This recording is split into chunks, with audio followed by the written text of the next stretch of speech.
think I know two of them. One was the density, that was the one that they didn't come back with. One was the parking lot. I know those two, I don't know the other.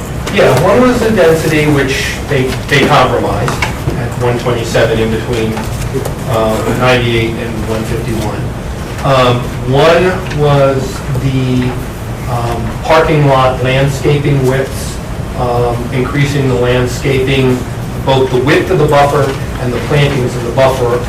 This is the surface parking lot across the street, east of Oak Street. Another was the calculation of the public improvements percentage. They're supposed to provide 10%, was included to include the parking lot on the corner of Thames and Church Street, which was one of the things too, that be donated to the town. Revised plan, that they would do a revised plan to show those things. And also that the traffic study that is to be done is to include counts that would be during the summer season when they do a new traffic study. There's also 15% affordable housing was discussed at that workshop. Yes. Yes, and that's, So it was part of the re-review and the negotiation? Yes. Between the right. developer and the landlord? But it was done publicly. The planning board came up with that list of things on actually a Zoom meeting. That was a brief Omicron period when Zoom meetings were allowed, and it was a workshop.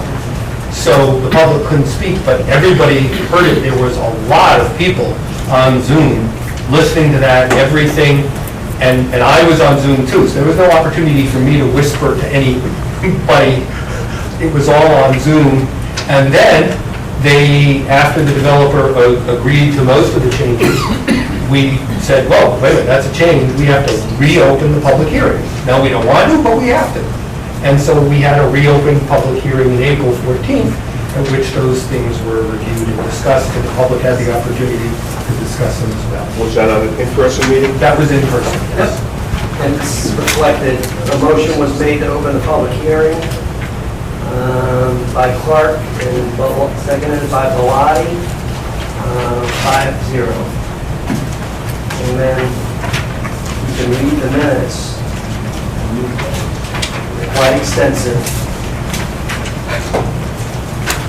Extensive public comment? Yes. Solidarity? Yes. Yes, it was a fairly long meeting.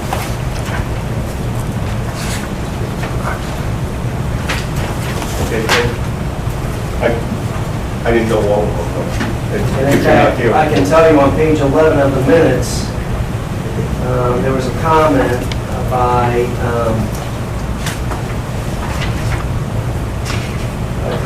that a lot of these issues were raised, and that's why we reopened the public hearing, so that everybody could see it and comment on it, and it will be decided.